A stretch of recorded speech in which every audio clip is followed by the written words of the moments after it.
Hello,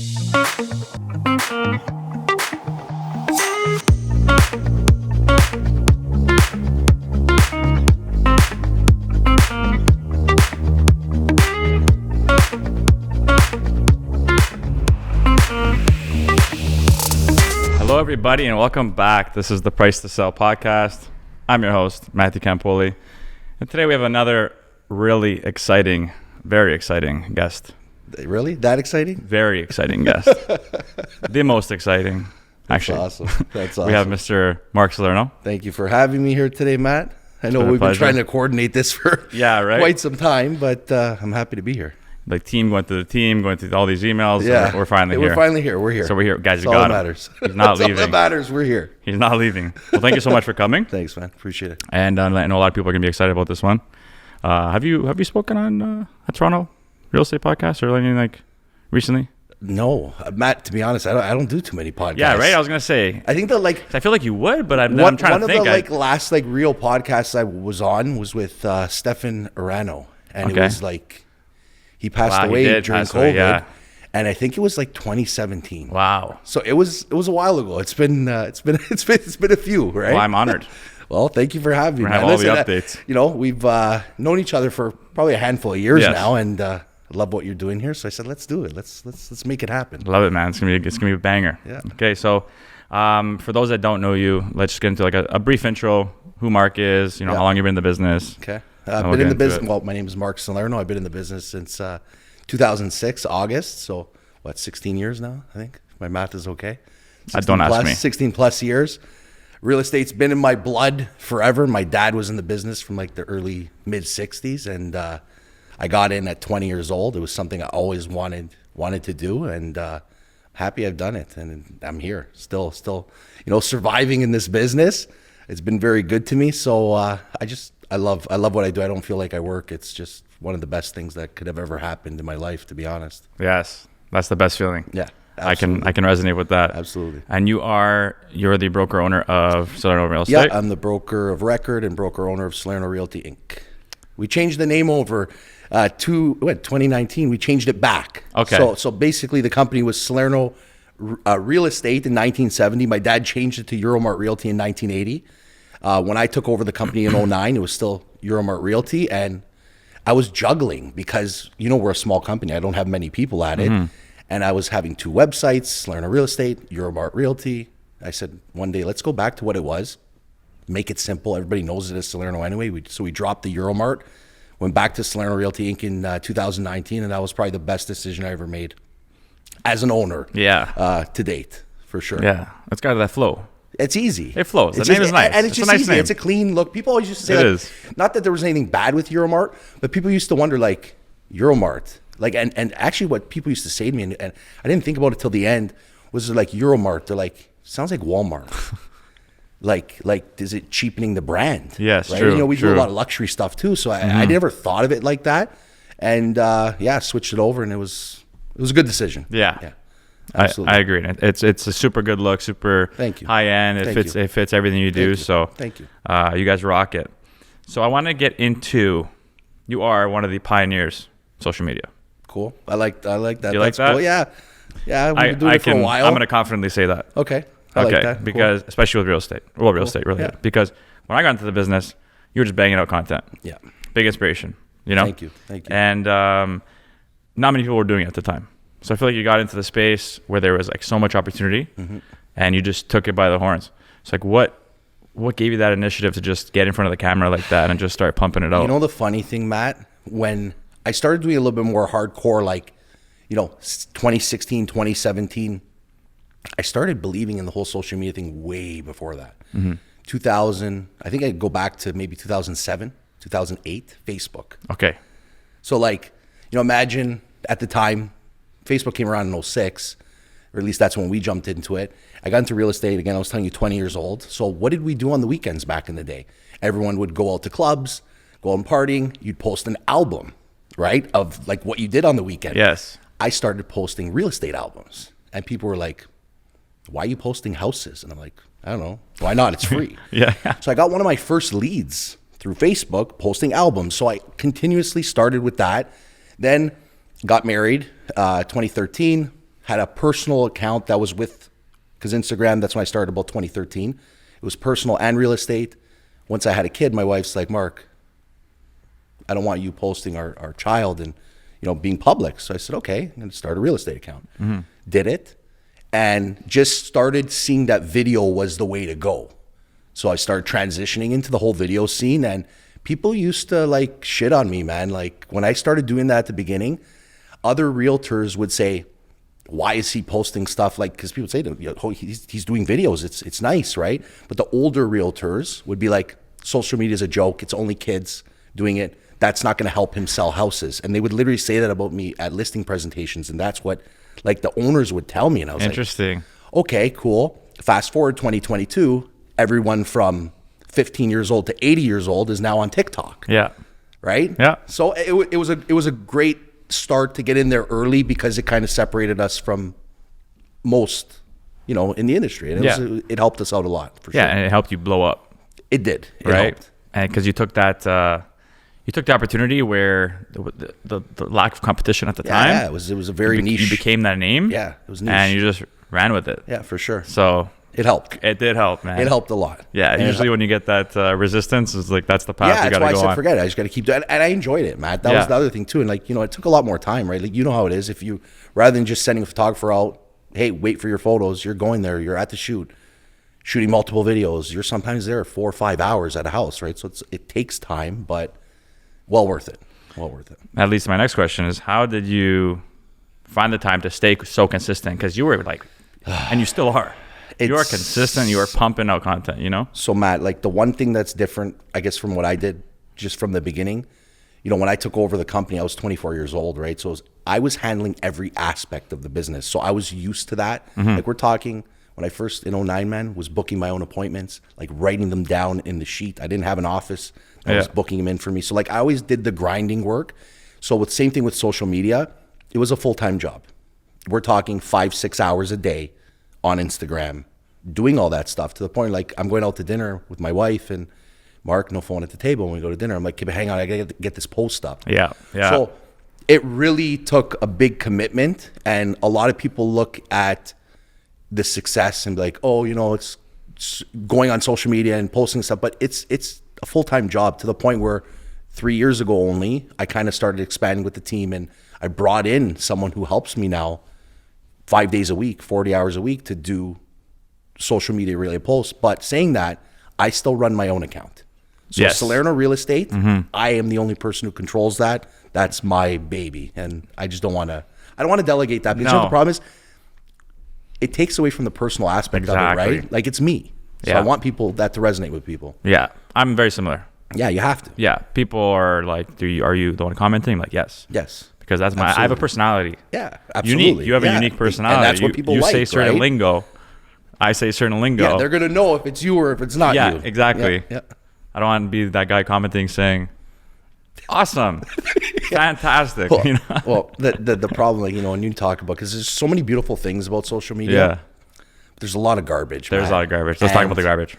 Over the last, handful of years, what I've noticed is with the whole rise of real estate in general, like real estate's always a topic that everybody talks about. It doesn't matter where you go. Yeah. Real estate's always on everybody's mind. And especially with social media, you can't scroll through your phone without seeing something real estate oriented now. Yes. Which is great. But I feel like the focus is starting to get lost. Yeah. Right? Because, look, it's one thing, it's great. We want to produce content. It's okay to be funny. It's okay to, create different style videos, but you can't lose what the actual thing we're trying to accomplish is. And that's trying to service our clients. For sure. Buying and selling real estate. I just think it's becoming a little bit of a lost art because people are focusing too much on the likes and the comments and the views and the followers. Yeah. Who gives a shit Yep. about that stuff? Look, we have a big following. It's great. I would never want to trade that because that's helped my business propel to where it is today. But there's a lot of smoke and mirrors now online, and it's sometimes a little irritating to see. And I try and just focus on what we do at the end of the day. But yeah, it's a funny thing right now. Yeah, that we're starting to see. Definitely. There's a lot of fake shit out there too. You know what I mean? It's bad. And yeah, like really bad, man. Like I got like people hit me up for the podcast. Like, I have great following. Yeah. But you can really read through it. Yeah. If you know what to look for. Absolutely. So just like it just sucks. Like it's you can tell the organic ones, like yours is super organic. Like you have incredible engagement. You know what I mean? But Matt, a lot of people, I'll be honest, like even my photographer used to say, Mark, you know how many clients of his that are, because they see I'm working with him, they're like, Mark, they come up to me and ask me like, does Mark buy followers? And I sit there and I'm like, guys, if you knew the amount of time that was put into this. And again, like the most important thing is real estate now, because it's more saturated. When Reels, for example, first came out, I was like, nobody's taking advantage of using Reels. We used to have Reels popping off 200, 300, 400, a million views because nobody was doing it. But now everybody's doing it. So I think Instagram in general right now has really suppressed organic behavior. And I don't know if you noticed it. No, I have, yeah. So when COVID started, I just jumped on the TikTok wagon. I'm like, let me try this. I started posting some videos. Oh my God, a couple 100,000 views. I have no followers. I have like 500 followers. I was like, so I jumped on the TikTok wagon. That's helped out a lot too. So it's just, you got to be in it to win it. Like that's the reality at the end of the day. And I think people need to focus on what works for you, because what works for me may not work for you, and what works for you may not work for me. You have to find something that works in your realm and you kind of stick with it. Definitely. And would you, is there like, because you've been in everything early. Yeah. Would there be a platform right now you're kind of looking at? Is anything new coming out? Nothing really that's popped off that I've really put too much attention to. Like right now, I think the primary focus is TikTok and Instagram still. When Clubhouse came out, I kind of jumped on it right away. Me too, a little bit, but I actually popped on it this morning for whatever reason. I haven't been on it for a year. I never really got into it too much because it takes a little bit more time, right? Because that's more listening, speaking. And I think it's a great concept, but and a lot of great connections I can see have been made. Yes. Especially in the real estate realm, I see people, that, hey, they met on Clubhouse. But for me, it's strictly been Instagram and TikTok pretty much for the last, X amount of years. Yes. And you're crushing it. We're doing okay. So you arguably have one of the biggest real estate accounts out there for Toronto Realtor. Yeah. One of them. One of them for sure. Well, I've also been followed by 30,000 different Marc Salernos. So please don't start with that. That's the story of my life, bro. I wake up every morning, and I used to love TikTok because there was no fakes on there. Yes. TikTok's become like a shit show for fakes. Like they'll just go on and comment on my posts as the fake accounts about, oh, hit me up on WhatsApp for a life-changing crypto investment. I just boil, bro. If I were to go on TikTok and type them in, there's probably hundreds. Instagram's been really bad, but we're talking across every platform. Yeah. LinkedIn, Facebook, dude, like dating websites. I got messages from women saying like, I just realized you're not the guy I've been talking to. No way. Bro, it's bad, eh? That's a compliment. No, listen, it's a compliment, but it's not, because these people are getting scammed for money. For sure. Like, I'm sure you see it. Like I'm trying to get verified. Yes. And I'm not trying to get verified, Matt, because, oh my God, the blue tick. It's a cool thing to have, but I want the verification for one reason. So I can go and report accounts and they'll come down. Or when I ask people to report the accounts, on Instagram, it says, is it a celebrity or public figure? You can type the name in without being verified. It doesn't give you that ability. And these people are legit scamming people for money, and they're hitting me up in my DM, my emails from different countries across the world, being like, I just got scammed for 500 euros. Yes. Like, why did you do that? I'm like, I'm a realtor here in Toronto. Look at my stuff. Check me out. Yeah. And that's the most frustrating part. And on top of it, a lot of people don't know that I'm married. A lot of people don't know that I have 2 beautiful girls at home. Yeah. Because I don't post my personal family stuff on my business account, because the times I have, they've created fake accounts. Then they'll take the pictures of my kids and they'll post them and saying that I'm widowed. Yeah. And that's what they'll put on the dating sites too, and like all these other spots. And it's disheartening. I get it. That's what happens when you get a bigger account. Mm-hmm. It's gonna come naturally. But if you're verified, people know, hey, that's the real Marc, and these people are, the fake people, right? Yeah. So, yeah, it's brutal. I have it too, man. I get all the fake accounts. And guys, just the giveaway out there, if you get any messages from anything, like me, Marc, someone with a decent following, and it starts with a hello and a wave, it's fake. Trouble. Okay? I would never do that. Yeah. Neither would Marc. Absolutely. So that's the exact same copy and paste. Hello with a wave. Ignore it. And then a link comes in, and then you're done. Then you're done. Don't click any links. Don't click the links. Yeah, links are trouble. So I want to get into the luxury market. Yes. You crush it. Yeah. You crush it. We do some luxury. You crush it. Just take it, okay? Okay. Receive that. And So I want to dig into that a little bit because you post some crazy homes like that, along with your marketing. Like you present some really cool things, with your brand and everything. And it's really cool to see. It's fun to watch. It's engaging, and that helps with your whole, your growth and everything. So how would you, like, prior to your exponential growth on social media?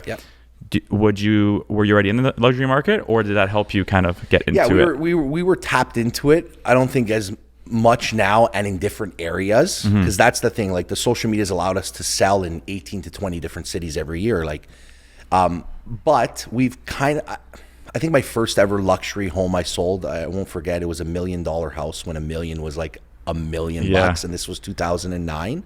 And I was a little bit younger at the time too, and I didn't have these gray hairs, and it just kind of went from there. And I think it depends on what you're putting out. And when people say, yes, we do a lot of luxury, I don't want to say it's only the luxury. I just think in general, we attract nicer listings, if you want to call it that. And it's not to say that we'll work on everything, Matt. You will work on everything. And that's very important. Like, we'll service 1-bedroom rental apartments all the way up to multi-million-dollar homes, and everybody gets the same treatment. And I want to make that very clear. Yes. He literally will post everything equally, and I've seen it. Yeah. With even rentals. Yes. And you will virtually stage a rental and like we take give it your all, man. Of everything, no, Matt. Totally respectable. I can't put shit out there. It has to look good. I don't care even if it's like not the nicest thing. It gets professional photos. It gets the professional treatment. That's huge. Yeah. And I'm the same way. Yeah. And like I said, mad respect for that, because some people will reach your high level like yourself, and then just be like, oh, a rental, let me take a camera picture from my phone. Absolutely. Right. I'd rather make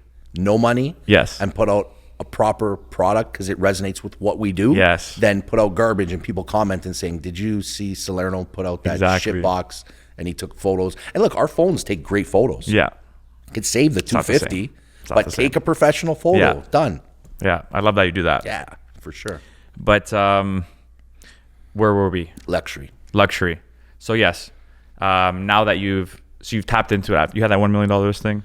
Yeah, look, it started from the $1 million listing. People start seeing it, and then you just got to steamroll from there, right? And I think what you do with those opportunities is what allows you to get to the next one, right? So, one of the ones I think that really propelled the luxury listings for us was the property I had at Edenvale Drive in King City. Those are all estate homes. At the time, it was Red Ferrari?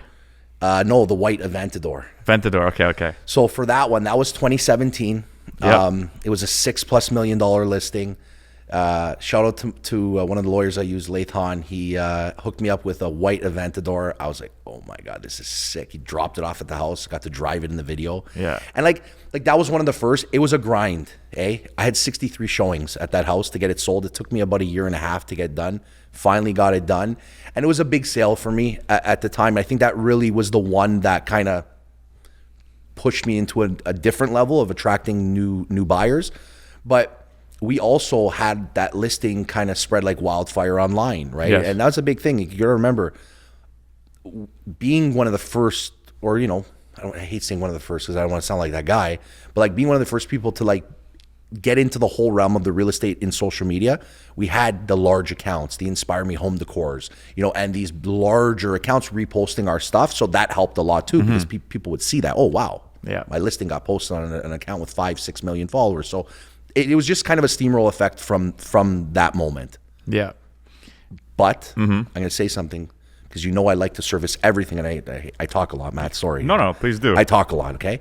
But people will message us and be like, I know you sell a lot of nice stuff, so I don't know if you would do this. And it's like, what, sell $1 million townhouse? Please. Yes. I rather sell 20 $1 million townhouses than a $6 million home. And I know it's not as fancy and as cool online, but we both know those sell faster, right? And it takes a lot of time to sell these bigger luxury homes. I know the market's been a little bit hot as of late, but it's a different animal. Yes. Totally different beast when you're in the luxury sector, right?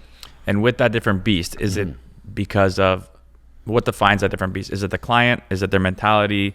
Obviously, it's a higher price point, so your range of buyers is really smaller, narrowed down.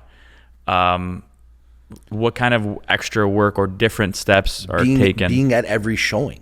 Yes. Personally. Right? So, and it's not to say that some luxury listings there's not a lockbox. If the owner asks us to be there, and we have a luxury listing, we're going to be there. And the reason, not more because, oh, you're making more money in commission, but if you're showing a 10,000 square foot house, if you walk into it for the first time with your clients, you might not know what to point out. But if I'm there, I always believe that I can sell the house better than anybody. Yeah. Because I'm able to highlight the features of the house and bring people through. And I think once you have that flow going and you've done it enough times, there's houses I could walk through with my eyes closed and just be like, turn on the lights, off, because I know the house inside and out. Yes. And that resonates with the buyer and with the buyer's agent. Mm-hmm. So I think that's one of the bigger things that takes the time out of when you're servicing a luxury listing. Yeah, it's really true because there's so many different finishes, expensive finishes, Absolutely. importing, imported small material. Details. It's the small details in those types of houses, but not to neglect that from smaller houses too, because sometimes the smaller houses have them also. So I think it's just very important, the presentation. Yes. From start to finish, whether you're there or not, the presentation is huge. And that's why for us, presentation is everything. We do not skimp, spend the money. Agreed, man. You have to spend them. Don't be cheap. Yes. If you're listening to this or watching this, don't be cheap as a realtor. Matt, there's times on a $1 million house, you make 25 grand, that we spent $16,000 to sell that house. Yeah. You don't sell it, you're screwed, because then you're losing a lot of money. But that's the risk and reward process. Some are going to take more money, some are going to take less, but just go all in on every listing. That's my, I guess, piece of advice for anybody listening to this. Agreed, and it's your brand. Yeah, and it reflects you. Absolutely. And it shows. For someone who's looking to get into luxury, let's say, so an agent that's like, they feel it deep down, like, I really want to be, like, my dream is to be a luxury agent. Yeah. What are they're already in the business, let's say. What's their steps? Look, you got to get involved in it. It's like, oh, well, I don't have a luxury listing, so what do I do? Well, start posting more about luxury. Start talking more about the luxury market. If you're not talking about it, you're not hanging around potentially people that are in that sector, it's going to be hard to break into it. What I would try and do is reach out to maybe some agents in your office or agents from other office that have higher end homes. You're not going to go walk up to somebody and say, hey, can I do an open house at an $8 million listing? Because typically you don't do open houses for those types of properties, but maybe go to agent open houses that are hosting it, post some content while you're there. Hopefully that starts coming back now with everything opening up. Take on a nicer listing that maybe is $2 million. Say, hey, do you mind if I run an open house for you there? Because now all of a sudden there's $2 million coming in, buyers coming in. If you're only posting about basement apartment rentals, you're going to attract basement apartment clients, right? So it's all about what you're speaking about and to who you're speaking about it, right? Very true. That's one of the things I would recommend for people. Very true. What you're putting out there. Absolutely. And don't be scared. You can't, man. Yeah. Like, that's the one thing. Do not be scared. Do not give a shit what anybody thinks. Just do it. Just do it. Like, people lose because they don't try and they're just afraid. Who cares? Yeah. Like, that's my mentality, man. I just do it. You have to. Let's get into mentality. Okay. What you are a engines firing all cylinders type of guy. Broker record, broker owner, family, children, crushing it. Yeah. What is there? What keeps you afloat? Like what keeps you going every single day? You know what? What I love about this business is every day is a different day. So that's the exciting part of the business. But like growing up, Matt, I used to play a lot of sports. So I've always had that like competitive, mentality. And it's not to say competitive like we're competitors. We're not competitors. I don't believe that anybody is a competition for me in the business simply because there's so much business to go around. But I think you just need to have that fucking Mamba mentality, bro. Like, that's something that you can't teach at the end of the day. And, look, I have team members and, people always approach us about coming onto the team. And it's like, we're not a big team, but you need to have that and show the people that you're working with that you have that. Because if you're a grinder, you're a grinder. People message me all the time and say, Marc, like, what you do resonates so well with me because you motivate me. And if you can motivate somebody, you're on the right path. And I just think having that like that killer mentality is huge, and you have to sacrifice, Matt. Like, that's one thing I would have to say to realtors in general, because I just feel like nowadays people see a lot of the success online, and it's like I come in and I expect. Yes. Don't expect anything in this business. I'm 16 years in the business. Last year top 30 in Ontario, And I feel like I have to start at the bottom all the time. Yeah. It doesn't matter. The one thing I think is when you feel like you've made it and you stop is when you're done. So just always have that mentality to do more. What else can I do to be better? What else can I do to make the people around me better? And that's the most important thing, that your mindset has to be with waking up every day.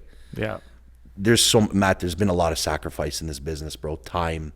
You know, I remember younger, before I was married, like, again, at 21, 22, bro, you're partying. You're out having a good time. I wasn't going out on the weekends because I knew I had to, you know, run open houses in the morning, and I was there for a site while everyone was going up to the cottage. I remember when my grandmother was passing away, bro, I had an open house set up. It was for my clients. This was in the 17 market when things were going to shit. My clients had bought a house. We couldn't sell their house. I had an open house set up. I think it was a 2 to 4 open house. My grandmother passed away at 11:30. Like, I was with her. I remember going home, showering, putting on my suit, and going to the open house. Wow. Bro, I was broken, bro. But I did it because I knew I had an obligation to my clients. Like, bro, when my dad passed, the next day, bro, I was at a fucking client's house, buyer's side, negotiating a deal. Wow. I was broken. Holy. But I did it because, and people might look at me and say, wow, he's got no heart. Nah. Bro, it's not that. Yeah. It's that if I'm going to commit to you, I'm giving you 150%. But that's who I am. It's either I go all in or I'm out, bro. Yeah. Straight up. I'm getting a little like thinking about it, but it's just the truth, bro, at the end of the day. So, well, what separates the great from the average, you know? Hope so. No, you're already there, man. Hope so. You've been doing super well. You are an inspiration for like many in the business. Listen, Matt, you know what? Like, I do these live videos and stuff once a week because people come in and talk and they thank me about it. It's like, bro, I don't get paid to do live videos and Q&As and give people that time, but I do it because I enjoy it. Like, the fact that people like it, it's like, fuck, what else can you ask for? Yeah. Really, at the end of the day. Yeah. It's a nice thing to know.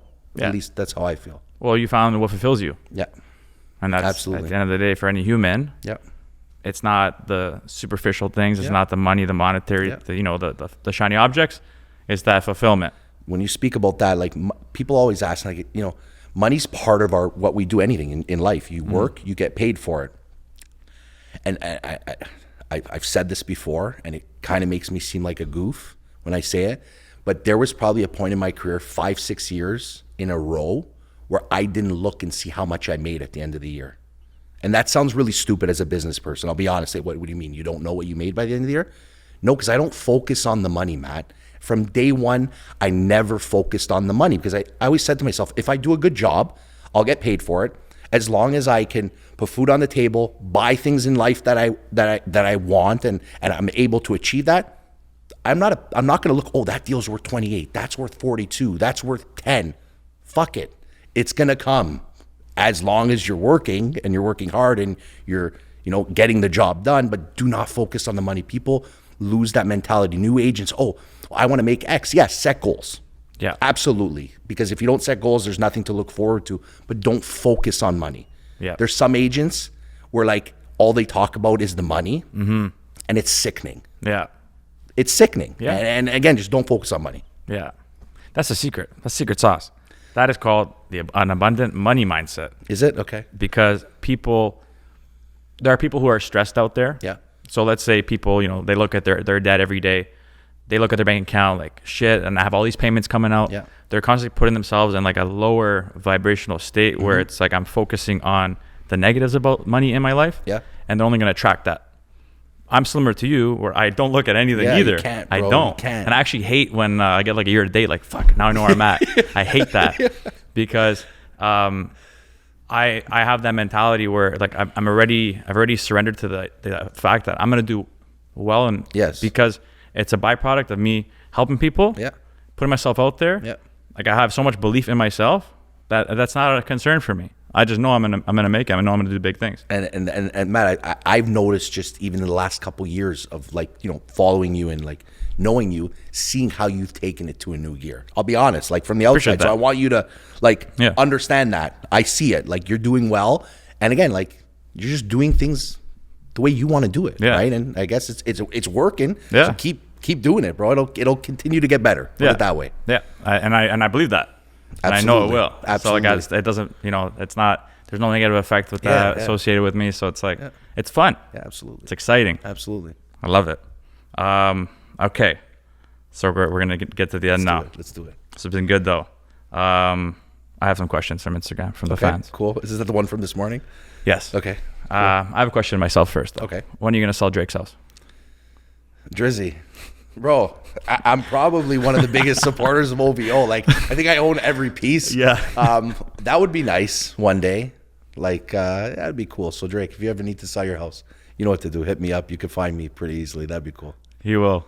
It's going to happen. That'd be cool. We're gonna snippet that. I've never piece actually right met him either. Eh? No, never met him. You would think that it's always the Drake songs and OVO. No, I like the brand. Mm-hmm.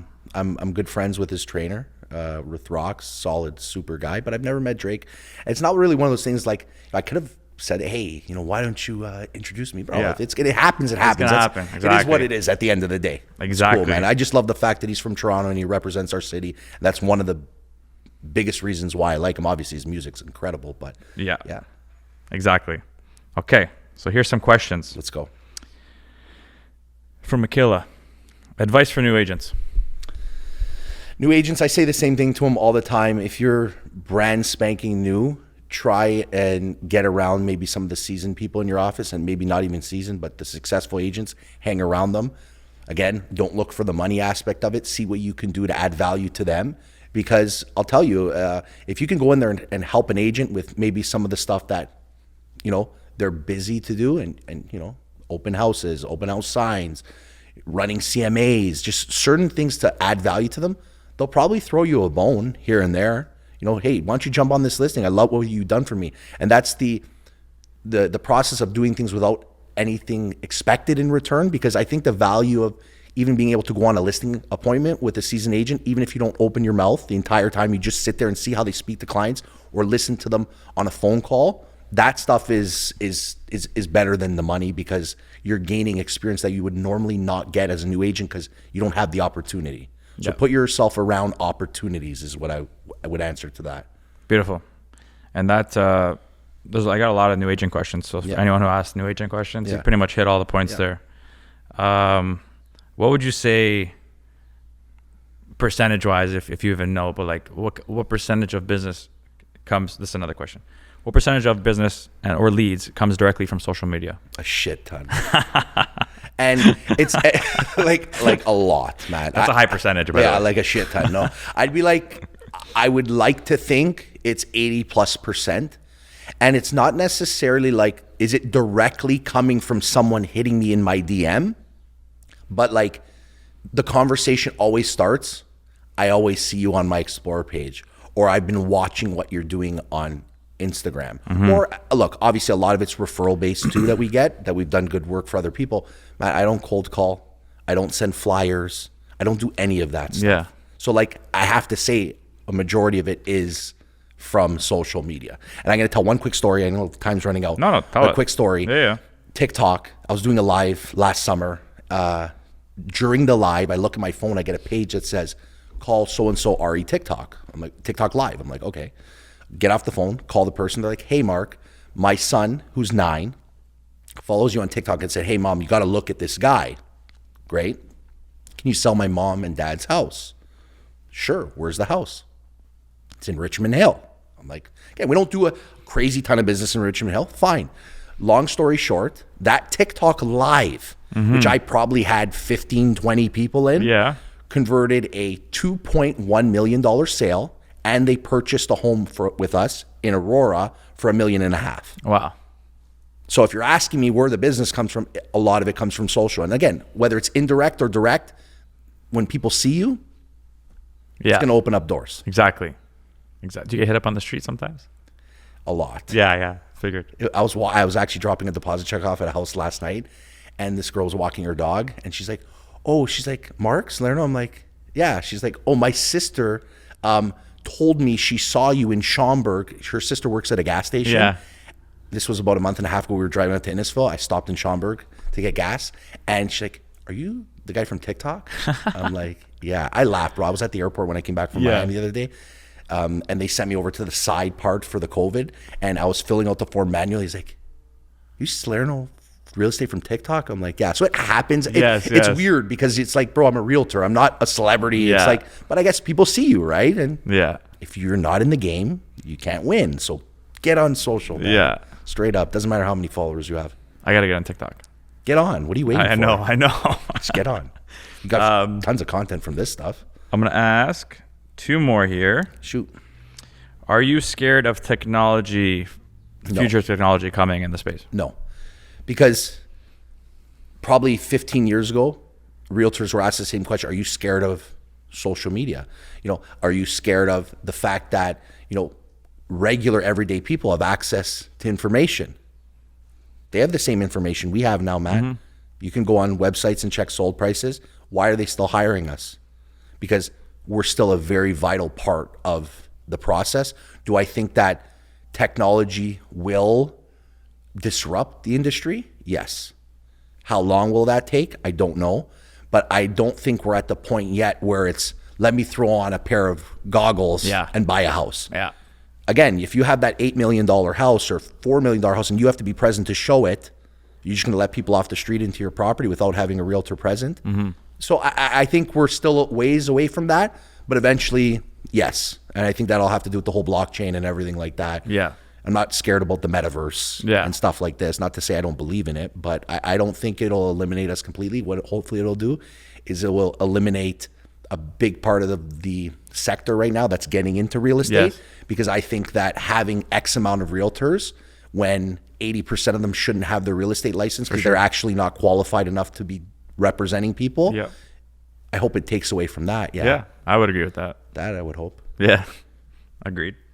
And then last question, on an investment side. Yes. So right now, what are some good areas or your favorite areas to invest in properties? Look, I always like staying around transit and branded. So if you're talking about condos, I've always been a big believer in branded buildings as opposed to just the cookie cutter buildings. Mm-hmm. What I would say in regards to investment, especially in kind of the realm we're in right now, it's the end of April 2022. Be careful on the outskirts. Because if the tree gets shaken, Yes. the outskirts is going to get hit a lot faster and a lot harder than being in the core. If you're buying in downtown Toronto long term, you're going to be a winner. Yeah. No matter what. But if you're buying an hour and a half out, 2 hours out of the city, spending X amount of dollars on something, you could be in some trouble because, I've seen products, we're talking about certain stuff like, I don't want to say where, but like north of Barrie, 20, 30 minutes away. And we're talking about 50 footers at $1.6 million starting point today. Yep. That scares me because those houses were 800,000, before the coffee machine started. Yeah. So just try and invest in just more prime locations and you'll be okay long term because I think we live in one of the best countries and one of the best cities in the world. Yes. Agreed. Well, man, you've been incredible. Thank you. Thank you It's for been having a me. really good one. Absolutely. I love it when I just black out. So Thank you that's for how having you know. me. Yeah, thank you for having me today. And Matt. for those that want to follow you, where's the best spot to find you? You can just type in Salerno Real Estate either on Instagram, TikTok. That's it. Simple. Hit the follow button. Hit that button. Yeah, I appreciate everybody who already follows me.